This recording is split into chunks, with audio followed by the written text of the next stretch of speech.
American Scandal uses dramatizations that are based on true events.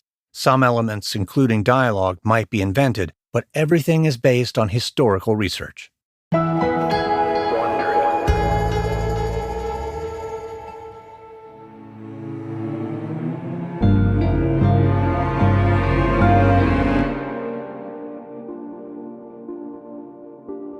It's May of 1900 in San Francisco, California. Dr. Joseph Kinyoun walks quickly through the city's cramped Chinatown, the epicenter of a local outbreak of bubonic plague. For the last 3 months, 39-year-old Kinyoun has struggled to convince people here to take the threat of disease seriously. After a disastrous attempt to quarantine Chinatown, Kinyoun has settled on a new plan, the inoculation of everyone in the affected area. The Halfkin serum is the only weapon doctors have against the plague, but whether Kinyoun will be able to deploy it remains to be seen. Chinese-language newspapers have started calling Kinyoun the Wolf Doctor and accused him of planning to poison the people of Chinatown. So Kinyoun tries to keep his head down as he weaves through the crowds, but across the street, a group of men stop and stare, their eyes flashing with recognition. Kinyoun quickens his pace, casting occasional nervous glances over his shoulder. So he's grateful when he reaches his destination, the Chinese consulate on Stockton Street. Kinyoun is here to meet with the Chinese Consul General Hou Yao to try and secure his support for the inoculation campaign. Hou Yao stands and extends a hand for Kinyoun to shake. The consul is a dapper man in his early 30s who speaks impeccable English. Dr. Kinyoun, a pleasure to meet you. You know, you've become quite the celebrity here in Chinatown. Yes, well, some degree of public scrutiny is to be expected at a time like this, I suppose. I'm afraid you're now public enemy number 1 here. But on the bright side, I'm sure the mayor is more than happy to yield that honor to you. When reports of plague first emerged, San Francisco's mayor, James D. Phelan, came under fire for authorizing the quarantine of Chinatown. But now Phelan is playing down the threat of disease, and Kinyoun has become the focus for people's anger instead. Kinyoun smiles tightly. The mayor and I don't agree on many things, Mr. Ho, but he has voiced support for this inoculation campaign, and I'm hoping you will do the same. Yes, I received your telegram. I must admit I have some concerns. I'd love to hear them. Well, Dr. Kinyoun, the way the Chinese community has been treated in these past weeks, the forced quarantine, the disregard of our rights, frankly, it's been disgraceful. Is it any wonder that talk of mandatory vaccinations has caused such fear and resentment? Well, the thing to fear is the disease, Consul, not the measures designed to control it. Perhaps, but many here in Chinatown no longer believe your government has their best interests at heart. And that's exactly why I need your help. You're the Consul General. They trust you. If you came out in support of the inoculations, people would listen. But you said it yourself in your telegram. This serum is far from perfect. It only reduces the risk of infection by what? By half? Yes, it doesn't guarantee immunity. That's true, but it will slow down the spread of the disease and buy us the time we need. Please, Mr. Ho, there have already been 8 confirmed victims of the plague in Chinatown. The true number is probably far, far higher. And every day we don't act, the danger will only grow. Hou Yao is silent for a moment. But just as he opens his mouth to speak, a rock smashes through the window, landing on the floor at Kinyoun's feet in a shower of broken glass. The 2 men spring to their feet. An angry mob has formed on the street outside. They're yelling and hurling more rocks at the building. Kinyoun pales as Hou Yao looks to the exits. Doctor, you must leave now. But what about the inoculations? Will you help me? Doctor, we don't have time. There's a back door. I'll have someone show you out. Please, Consul, I won't. I'm sorry. You must go. As Dr. Joseph Kinyoun is ushered through the consulate toward the back door, the sound of the mob seems to follow him, a terrifying, hate-filled roar. Kinyoun might not understand the chants, but their meaning is clear enough. The Wolf Doctor and his serum are not welcome in Chinatown.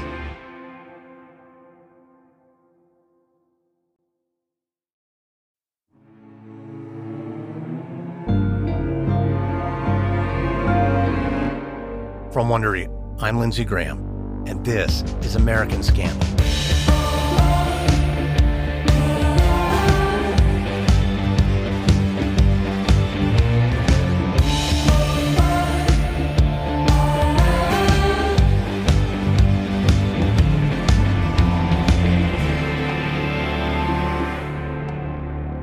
When bubonic plague hit San Francisco in March of 1900, Marine Hospital Service Dr. Joseph Kinyoun knew that fighting the deadly contagion would be difficult, but he could never have predicted the scale of the backlash he would face.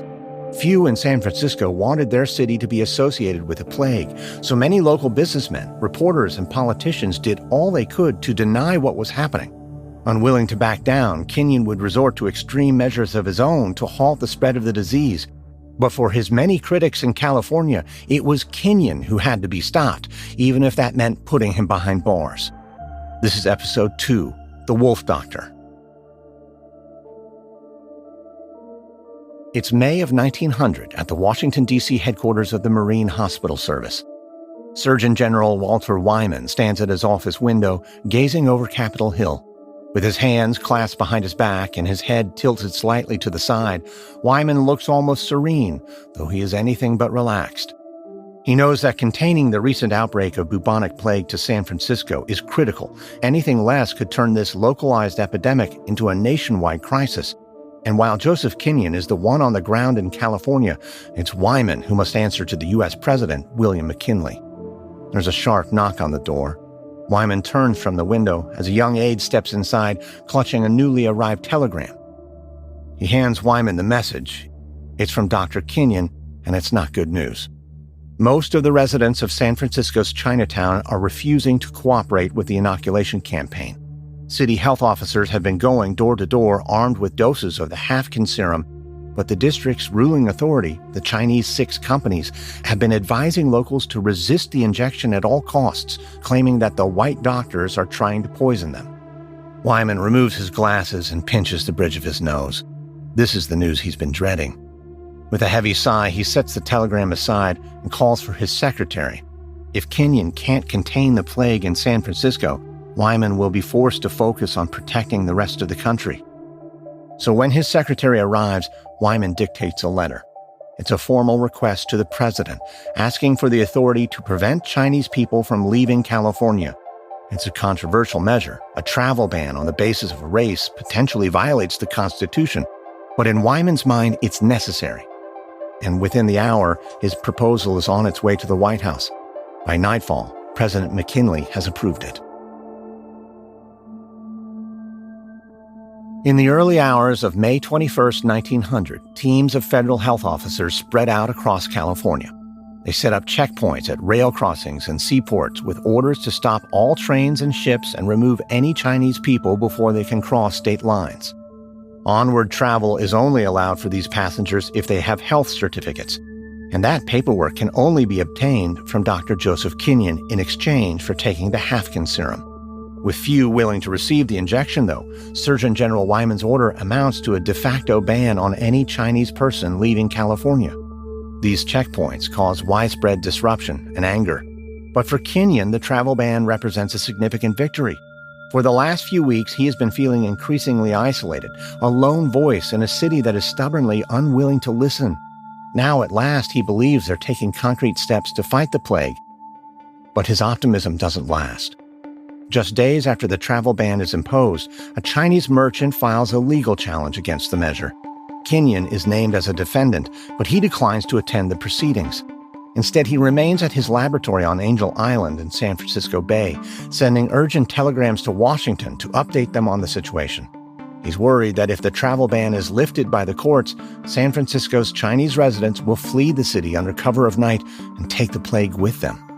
So he requests the support of federal troops to prevent an exodus. But before he can get an answer, on May 28, 1900, the judge in San Francisco delivers his ruling. Any plague prevention measures that deliberately target the Chinese community are unconstitutional. And with the stroke of the judge's pen, Kinyoun and his agents are forbidden from interfering any further in the lives of California's Chinese residents. It's a major blow for Kinyoun. And dismayed, he sends another telegram to Wyman, saying that the decision is far-reaching and practically nullifies all acts of federal government within the state. It's the most serious blow the service has received since assuming quarantine measures. But despite his disappointment, Kinyoun does not give up. Just hours after the ruling, he attends an emergency meeting of the California Board of Health. This state body has more powers than its equivalent in San Francisco, and Kinyoun hopes he can persuade its members to support another lockdown in Chinatown. The meeting is a tense affair. Evidence is presented that Texas and Louisiana are introducing an embargo of all people and goods from California. Should this crisis continue, other states will likely follow suit, and if that happens, California's economy will be crippled. The room falls silent. Kinyoun rises to speak, and he declares that a second quarantine of Chinatown is the only way to control the epidemic, and that the members of the State Board of Health are the only people powerful enough to impose it. At the end of the tense meeting, Kinyoun's words seem to have persuaded the board, and so early the following morning, a second quarantine of Chinatown goes into effect. And this time, it's not just the local police roping off streets. Instead, an 8-foot-high fence is constructed out of wooden planks, cement blocks, and coils of barbed wire. Police are dispatched to patrol the perimeter with nothing allowed in or out, not even food. Once again, the people of Chinatown are penned in. One local Chinese newspaper says they're like fish caught in a net. And just like the last quarantine, San Francisco's businesses are soon paying the price. So with the local economy utterly dependent on Chinese labor, the president of the local Chamber of Commerce hurries to Angel Island with an offer for Joseph Kinyoun. Kinyoun is in his office, hunched over an inspection report, when there's a knock on the door. An aide steps inside, but before he can say anything, a tall, white-bearded man in an expensive, tailored suit strides past the aide into the room. Dr. Kinyoun, Charles Nelson from the Chamber of Commerce. It's a great pleasure to finally meet you. Well, likewise, Mr. Nelson. Nelson glances over his shoulder at Kinyoun's aide, who is lingering quietly by the door. Might we speak privately? The matter I'd like to discuss is a little delicate. Kinyoun gives a nod to his aide, who slips out of the room. Thank you. Some conversations are best had behind closed doors. Yeah, in certain circumstances, so what can I do for you? Well, Dr. Kinyoun, I have a great deal of respect for you. You've shown admirable resolve in the face of enormous pressure. I have tried to only act in the interest of public health. That is my sole concern. Absolutely, absolutely. And my concern, naturally, is the health of this city's economy, you understand. Yes, of course. So I trust you'll appreciate my position. This fence around Chinatown may be sound policy to you, but to me, it's a noose around our neck. We rely on Chinese labor to keep this city moving. Well, then I suggest we contain the disease as quickly as possible, so things may return to normal. Yes, of course. The chamber just wondered whether there might be some room for compromise. Well, go on. Were the restrictions to be changed, loosened a bit, so business can continue, the chamber would gladly express its gratitude for your service. Something discreet but substantial. Are you offering me a bribe, Mr. Nelson? No, of course not, Dr. Kinyoun. Think of this as a gesture of appreciation, a token of goodwill between two gentlemen who understand the stakes. Kinyoun stands abruptly, his face pale. Mr. Nelson, this conversation is over. There's no need to take offense, Doctor. We're both men of the world. We know how this city works. How many of your colleagues are already on someone's payroll? Good day, Mr. Nelson. With a tight smile, the businessman stands and gathers his things. Well, this is too bad. I had hoped we could be friends. From what I hear, Doctor, you could do with some of those. This meeting with the president of the Chamber of Commerce leaves Joseph Kinyoun furious. He wonders who else might be taking bribes in San Francisco and how many cases of plague have gone unreported as a result. At the very least, though, it confirms what Kinyoun has long suspected, that in San Francisco, lives are cheap. It's only money that matters. As Chinatown simmers with anger behind its quarantine walls, Joseph Kinyoun receives a wire from Surgeon General Walter Wyman in Washington. According to Wyman, the crisis in San Francisco has caught the attention of Dr. George F. Schrady, the medical correspondent for the New York Herald newspaper. 70-year-old Schrady is one of the most celebrated doctors in the country, best known for attending to former President Ulysses S. Grant during his final hours. Now, Schrady has declared that he's coming to California to determine once and for all if plague is present in the city. Kinyoun is instructed by Wyman to meet Dr. Schrady and assist him in any way possible, but Kinyoun resents this order. He suspects that Schrady is more interested in self-promotion than helping fight the plague. Still, he agrees to Wyman's order and hopes Schrady will prove a much-needed new ally. So when the famous Dr. Schrady arrives in San Francisco, Kinyoun is quick to visit him at his luxury hotel. He shows Schrady a series of plague samples, then offers to take him to the autopsy of a recent suspected plague victim. The dead man does not have any obvious external symptoms. Not everyone does. But Kinyoun extracts another tissue sample and shows it to Shrady under a microscope. And there they are again, the distinctive rod-shaped plague bacteria. Shrady seems convinced. On the following day, May 31st, his findings are published in the San Francisco Call newspaper. He declares that the plague is unquestionably present in the city. Kinyoun is delighted. With Shrady's fame, he thinks the situation might finally be taken seriously by the public. But a day or two after this report is published, Shrady receives an unexpected visitor. He's just returning to his hotel from dinner when a tall, imposing man with a handlebar mustache stops him in the lobby. He introduces himself as California Governor Henry Gage and asks if Dr. Shrady has a moment to speak privately. The governor sends for brandy and cigars as the two men retire to Shrady's suite. There, Gage proceeds to flatter him, telling Shrady what an honor it is to meet such a celebrity. Then Gage starts talking about the plague rumors, complaining how hard the last few months have been for California. Shrady nods in sympathy, but informs the governor that there are regrettably more than just rumors. He's seen one of the disease's victims firsthand. Gage eyeballs Shrady through a cloud of cigar smoke, the sharp toes of his cowboy boots aimed squarely at the doctor. Only now does Shrady fully appreciate Gage's size. Shrady isn't a small man, but Gage towers over him, even when sitting down. Then Gage's tone hardens. He asks how Shrady can be certain that the dead body he saw was a plague victim. Shrady starts to stammer about tissue samples and bacteria, but Gage cuts him off. He says to ignore any so-called evidence shown to him by Joseph Kinyoun. Kinyoun is a federal stooge only interested in furthering his own career. And unless Shrady extracted the samples and analyzed them himself, they are not to be trusted. Shrady thinks for a moment. He admits that upon first inspection, the dead body did not show any sign of plague. It was only when Kinyoun showed him the samples under the microscope that he became convinced. Gage nods. And then with feigned innocence, he says all he wants is to be certain that the plague is real, that it is spreading in Chinatown, before they commit to a course of action which could do untold damage to California. Then, leaning forward, Gage tells Shrady that he would hate for California's economic collapse to rest on his conscience. Shrady wipes his sweaty palms on his knees. He mumbles something about needing to check his notes and the possibility of an oversight. Governor Gage sits back, a satisfied smile spreading beneath his mustache. He says he's confident the doctor will do the right thing. And on June 3rd, 1900, a follow-up to Shrady's article appears in the San Francisco Call under the headline, "The End of the Bubonic Scare." Shrady has completely reversed his initial opinion. He now claims that the evidence for plague is inconclusive, and he sees no reason why Chinatown should remain under quarantine. In summary, he writes, "I have come to the conclusion that this plague scare is absolutely unwarranted." With that, Dr. Shrady boards a train and returns to his comfortable life back east.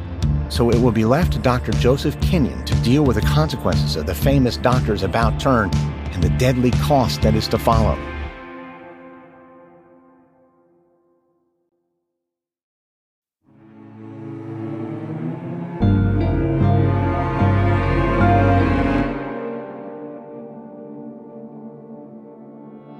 In early June of 1900, Dr. Joseph Kinyoun appears in court in downtown San Francisco.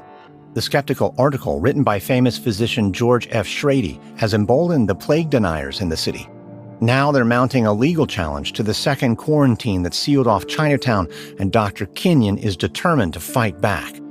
But his presence in court this time only makes him a target. The attorney representing the residents of Chinatown openly questions Kinyoun's credentials. He calls the entire science of bacteriology a sham and mocks its practitioners as little boys playing with test tubes.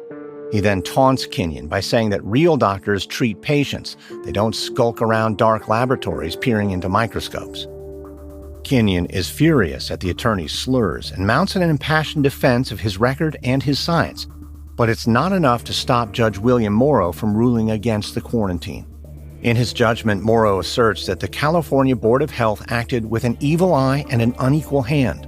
Once again, the quarantine of Chinatown is ordered to be lifted. The fences and barbed wire come down, and the people of Chinatown spill out into the rest of the city. As Kinyoun watches them go, he pales at the thought of the deadly germs they might be carrying. He worries that his chance to contain the epidemic is slipping away.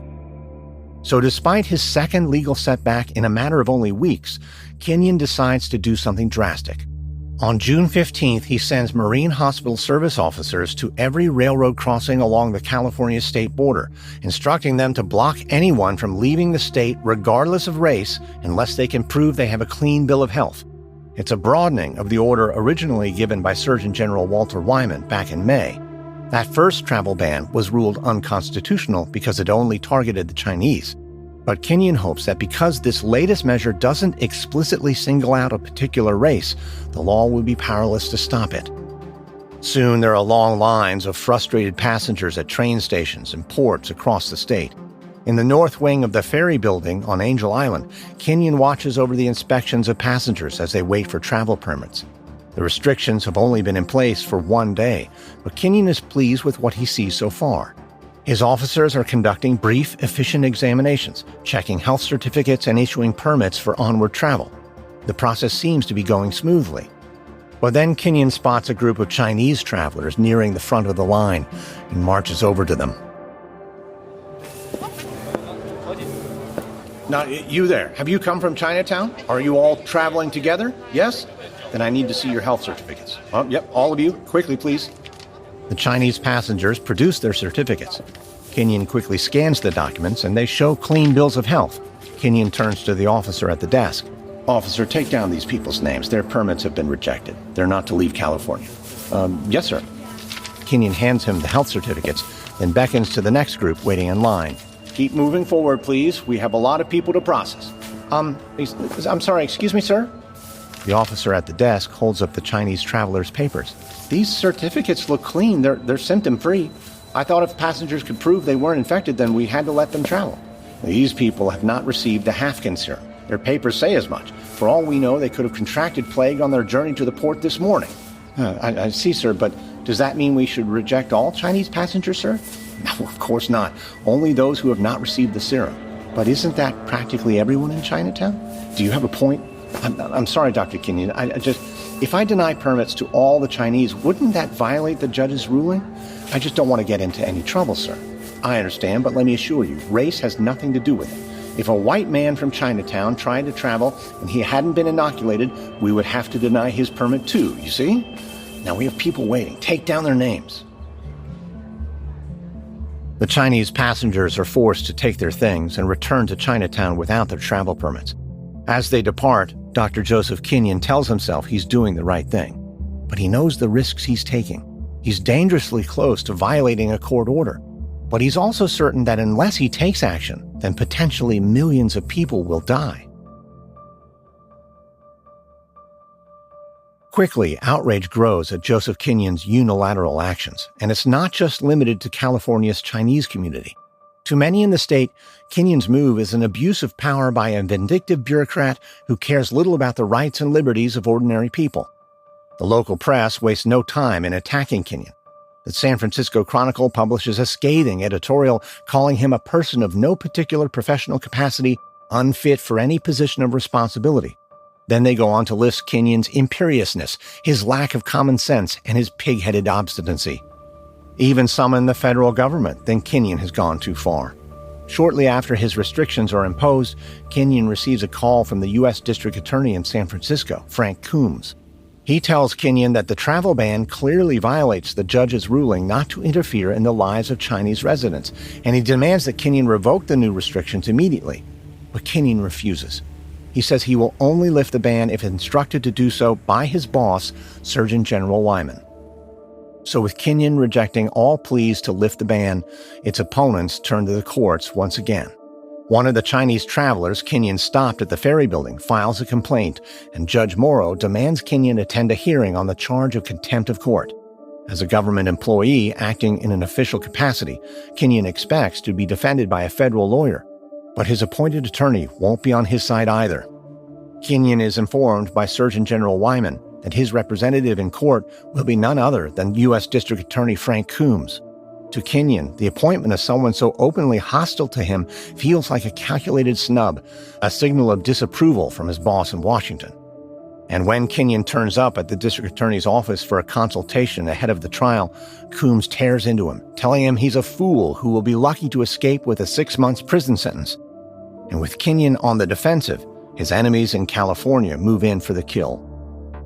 State Governor Henry Gage fires off telegrams to his contacts in Washington, demanding that the federal government rescind Kinyoun's travel ban.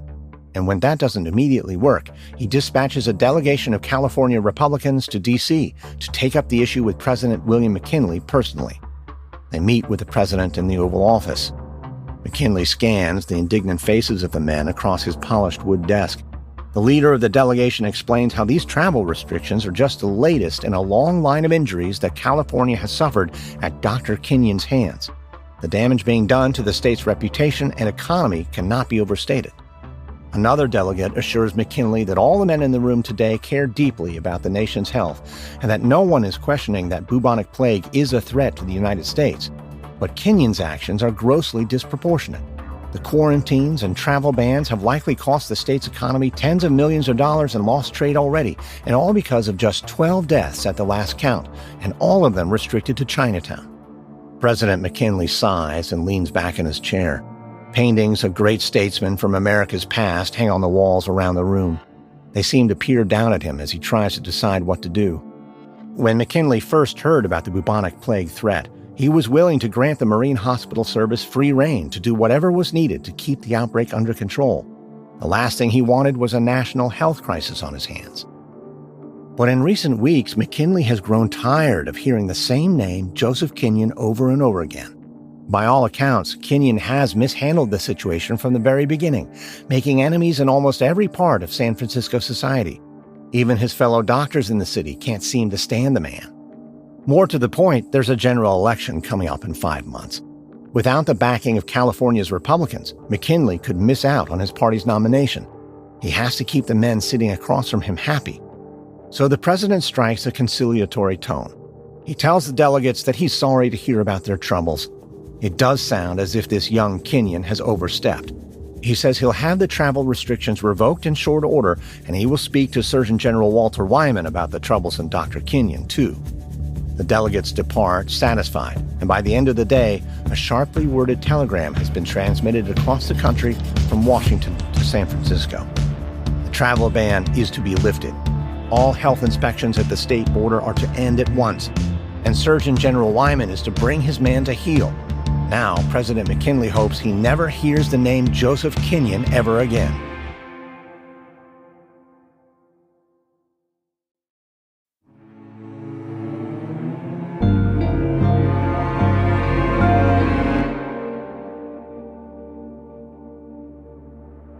By mid-June of 1900, Dr. Joseph Kinyoun is becoming desperate. It's only been a few months since the first case of bubonic plague was detected in San Francisco, but all his attempts to stop the spread of the disease have failed. His professional reputation has been ripped to shreds in the newspapers, and now he faces prison time on a charge of contempt of court. But then, just a few days before his trial is set to begin, a chance encounter offers Kinyoun an escape route. He's crossing San Francisco Bay on a ferry when he spots the judge presiding over his case, William Morrow. He sidles up to the judge, and without a hostile attorney picking holes in his evidence, Kinyoun is able to explain his actions properly for the first time. And by the end of the ferry ride, the judge has gained some sympathy for Kinyoun, and the two men come to an agreement. So standing in court a few days later, a seemingly contrite Kinyoun promises he will not impose any further quarantine measures or travel restrictions in California. And in exchange, Morrow dismisses the contempt charges. Kinyoun has avoided prison, but it's a hollow victory. He's convinced that the bubonic plague is still spreading in San Francisco. Now, though, Kinyoun can do almost nothing about it. And as if to confirm his worst fears, the plague soon claims its first confirmed white victim. On August 11, 1900, a 34-year-old wagon driver dies at the city and county hospital. Soon afterwards, a 28-year-old children's nurse dies after being vomited on by one of her patients, and more deaths quickly follow. Still, the city seems gripped by denial, with most local newspapers refusing to even report on the rising casualties. But Dr. Joseph Kinyoun keeps track of them all, and by October 1900, the official count has reached 21, a number Kinyoun is certain barely scratches the surface of the true extent of the disease. He thinks doctors are likely confusing plague symptoms for more familiar diseases like diphtheria or common pneumonia. And in some cases, he suspects that there have been deliberate attempts to hide the truth. But he feels almost helpless to do anything about it. The one useful thing he can do is stop any more outside infections reaching San Francisco. He still has responsibility for the city's quarantine station, and he orders his staff to redouble their efforts. Since taking up his post, Kinyoun has overseen the inspections of more than 1,000 ships. The majority of these have passed through without incident. But then, in October 1900, a merchant ship named the Coptic docks at Angel Island.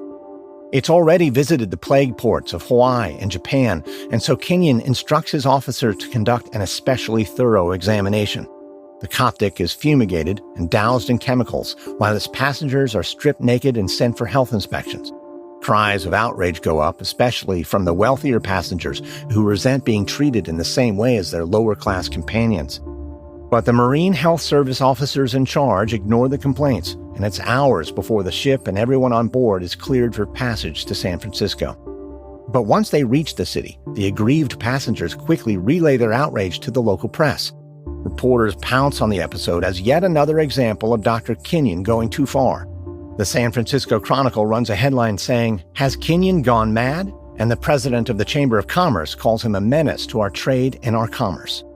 Reading this, Kinyoun feels like he's at war with everyone in San Francisco. He feels hostility everywhere he goes. And on his increasingly rare trips into the city, he starts carrying a gun to protect himself and his family. One night in December, Kinyoun and his wife Lizzie attend a Christmas party arranged by another doctor. They make their excuses and leave early, but now they're shivering in their coats as they stand on the sidewalk. There's no sign of their cab. Kinyoun scowls. God, where is that damn cab? I told him 10 o'clock. Perhaps the driver thought we'd want to stay longer at the Christmas party. Did any of the husbands talk to you? No, other doctors value their careers too much to associate with me now. Well, their wives were even worse, if that's any consolation. So much for the season of goodwill. Why even invite us if they're going to behave like that? Well, they probably assumed we'd decline. Perhaps we should have. And hand them the satisfaction. Kinyoun looks down the street in irritation. God, where the devil is he? It's the children I worry about. They see more than you realize, you know. Alice asked me yesterday why Daddy always looks so sad, even at Christmas. Kinyoun suddenly stiffens and turns his head. Did you hear that? Hear what? That down there, down the alley. Someone's there. Kinyoun takes a step along the street, reaching for the pistol at his hip. Hello? Hello? Anyone there? Hello? I'm warning you, I'm armed. Joseph, there's no one. I heard someone. Stay back, I have a gun. Darling, look, it's our cab. Come, please. There's no one there. Let's just go home. The horse-drawn carriage pulls up alongside the Kinyouns, and Lizzie drags her husband inside. As the carriage trundles away, Kinyoun stares out at the dark city, his hand never straying far from his gun. Lizzie sighs. We've been here for 18 months. That's long enough, surely. Why not write to Dr. Wyman? Maybe he'll transfer you. I can't let Gage and his cronies win after everything I've endured. It isn't about winning. I can't retreat now. One way or another, they're going to see I was right, and I want to be there when they do. In the weeks leading up to Christmas 1900, Joseph and Lizzie Kinyoun's children compile a long list of desired presents. Their daughter is a budding pianist, and she wants all the sheet music she can get. Their oldest son wants hunting gear. Their youngest is like his father, obsessed with science and machines. But what the three children want most of all is the same thing as Lizzie, to leave San Francisco. But right now, that's the one gift their father is determined not to give them.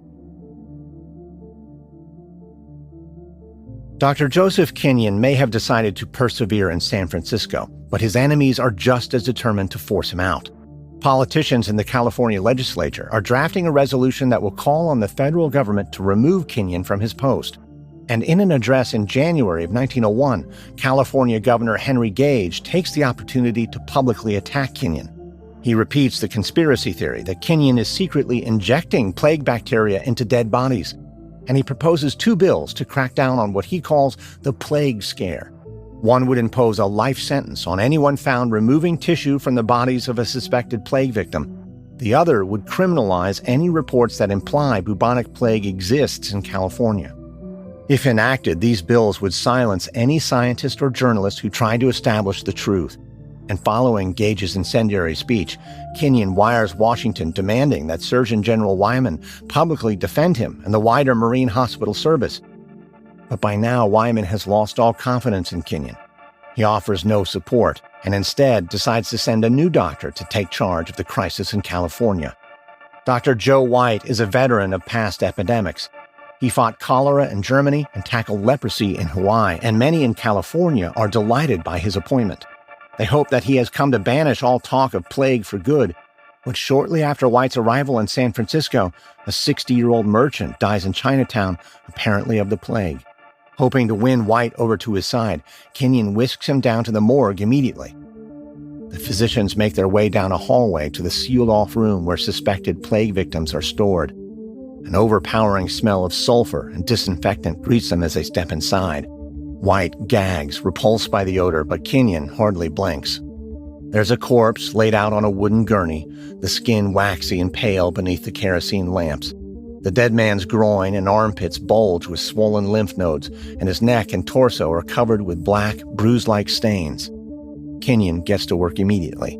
Producing a scalpel from his bag, he cuts a small incision in the victim's flesh.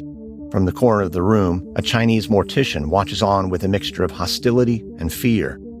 Then, carefully, Kinyoun extracts a sliver of tissue from the body and places it inside a glass slide. Then he crosses the room to a workbench where he sets up his microscope and places the tissue sample under the lens. After examining the specimen for several minutes, Kinyoun beckons White over. White approaches, double-checking to make sure his medical mask is secure. Then he leans over and looks through the eyepiece. Kinyoun explains what he should be looking for, the rod-shaped bacilli that confirm the presence of plague. White squeezes one eye shut while using the other to look through the microscope. Then he stands up straight. He turns to Kinyoun and nods curtly. The sample confirms it. Plague is the cause of death, making this man officially the 23rd victim of the disease in San Francisco over the past 8 months. During that time, Kinyoun has felt stuck in an endless loop of quarantines, travel bans, and legal injunctions, with politicians doing nothing while more and more people die. But if he hopes Dr. White will finally be the ally he needs, he will be disappointed yet again. Just like George F. Schrady, Dr. White refuses to offer Kinyoun any public support. Before he will confirm or deny the presence of plague, White decides he needs a second opinion. So he sends a telegram to Surgeon General Wyman, requesting an independent commission be sent to San Francisco to establish the truth. Wyman agrees, and 3 eminent doctors from the East Coast are dispatched at once. With all the evidence before them, Kinyoun can't understand why his fellow doctors are being so cautious. But still, all he can do is put faith in Wyman's commissioners. They're his last hope.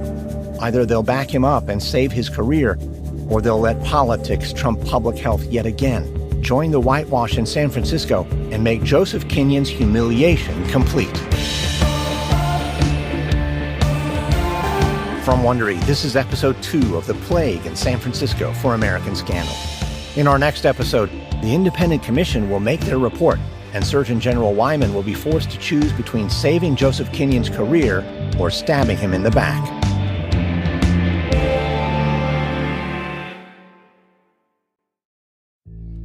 If you'd like to learn more about the plague in San Francisco, we recommend the books Black Death at the Golden Gate by David K. Randall, The Barbary Plague by Marilyn Chase, and Plague and Fire by James C. Moore. This episode contains reenactments and dramatized details, and while in most cases we can't know exactly what was said, all our dramatizations are based on historical research. American Scandal is hosted, edited, and executive produced by me, Lindsey Graham, for Airship. Audio editing by Christian Paraga. Sound design by Gabriel Gould. Supervising sound designer Matthew Filler. Music by Thrum. This episode is written and researched by Joe Viner. Fact-checking by Alyssa Jung Perry. Managing producer Emily Burke. Development by Stephanie Jens. Senior producer Andy Beckerman. Executive producers are William Simpson for Airship and Jenny Lauer Beckman, Marshall Louie, and Aaron O'Flaherty for Wondery.